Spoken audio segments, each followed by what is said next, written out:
Welcome back to part 3 of how to plan your best year ever.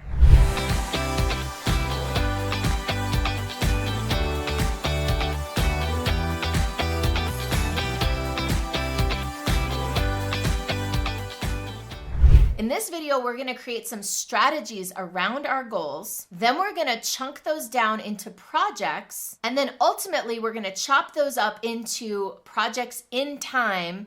And finally, create the practices and activities that we need to adhere to next year to achieve our goals. Let's go. So now that you have a series of goals and things you want to achieve, take each one of those goals and look at and figure out and ideate what are some strategies toward that goal. So for example, in the last video, I used the example of putting 15 people into 4 retreats over the course of the year. So what are some strategies that I could do if I wanted to do that? Well, number one, and by the way, I'm using my old best year ever plan. So I'm actually walking you through what I did. Number one strategy on my list right in front of me is leverage YouTube audience and growth better.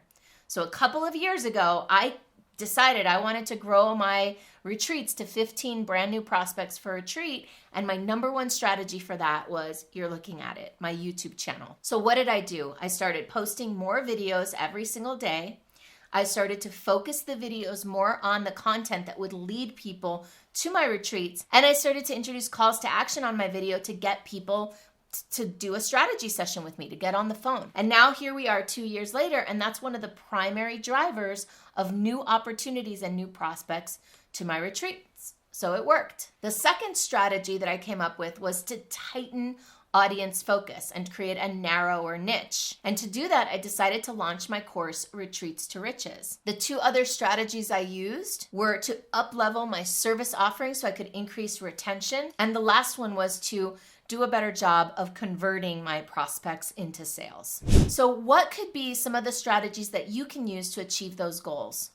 So I'm not going to give you too many ideas because I don't want to overwhelm you, but think about, based on the season of business, based on the function, what are some of the strategies that you can use? Think about marketing strategies, sales strategies, developing processes and systems. Are there certain things that you're especially good at that you could bring to bear on one of your goals? Another thing not to forget is that potentially you have somebody in your network that can help you execute a strategy. Maybe there's someone you know that has mastered something that you need to master. All right, so now that you have strategies, we want to turn those strategies into projects. Now, before I even get into projects, here's a word of advice, maybe a word of warning too. Less is more. Instead of coming up with 20 different projects that you want to execute over the year, I recommend coming up with 3 big core important projects and then tabling the other projects until you complete the first 3. Rather than trying to bite off 20 projects, I say do it in chunks of 3 or 4 projects at a time. You'll find that when you can focus all your attention on fewer projects, you're much more likely to get them done well and get them done efficiently. So here's a distinction, by the way, because I get this question a lot. What's the difference between a goal and a strategy and a project?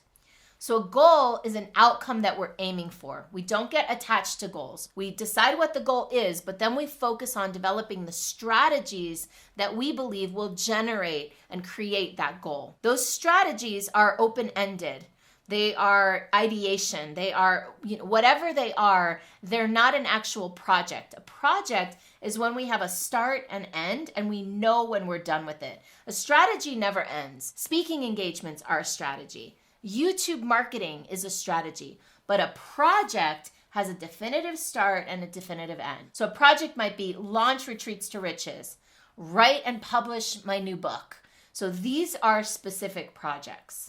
And by the way, before I give you the last 2 pieces of this formula, I do want to invite you to take a moment to like this video, subscribe to my channel, and remember to post your comments below. Step 11 is to take these projects and now divide them up into tactics in time. We need to have tactics in time because we want to have time periods associated to our projects. If we leave projects open-ended, chances are they'll never get done. So we want to organize with looking at our whole year in advance and probably looking quarter by quarter, quarter 1, quarter 2, quarter 3, quarter 4.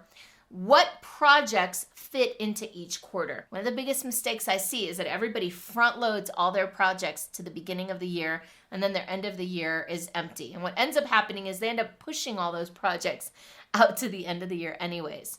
So instead, think of your year holistically, and also think about the seasons of the business and the seasons of the year.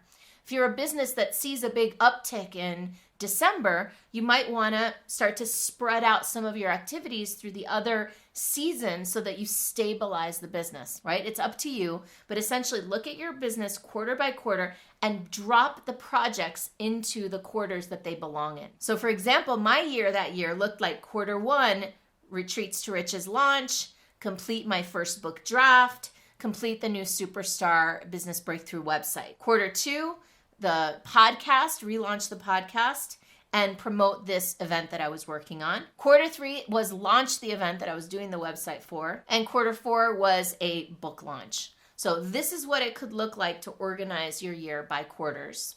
And last but not least, step 12. Step 12 is where you look at the tasks and activities that need to get done to complete those projects, to reach the goals, to execute the strategies. Now, I like to look at activities in two kinds of activities. The first are ongoing activities, and the second are specific deadline-driven activities. So for the first, it's how many calls a day, how many discovery sessions a week, how many speaking engagements a month, how many outreach calls are you going to do, how many retreats are you going to do. So really looking at the actual tactics and activities that you need to do on an ongoing basis, and ideally having some sort of accountability support built in so that you actually do the activities.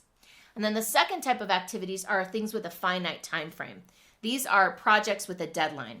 Okay, I'm going to finish this by this date, and then putting those dates in the calendar and having somebody help you to stay on top of whether you're on track for these activities or not. One of the tools that I like to use for tracking activities is a KPI KFI tracker. KPI stands for Key Performance Indicator, and it's pretty common in the business world. KFI stands for Key Fulfillment Indicators, and those are more personal goals, like I want to meditate every day or want to do yoga 3 times a week. And that way we have an integrated dashboard where we're looking at what kinds of activities am I doing on an ongoing basis. And then on my KPI KFI tracker, I also look at all my deadlines, all my projects, and how I'm doing. Am I on track or off track for those? I hope that this was helpful for you and this helps you plan your best year ever next year. If you want to learn more about what it looks like to work with me personally to plan your best year ever, let's connect. You can do that at superstaractivator.com/go or just click on the link below.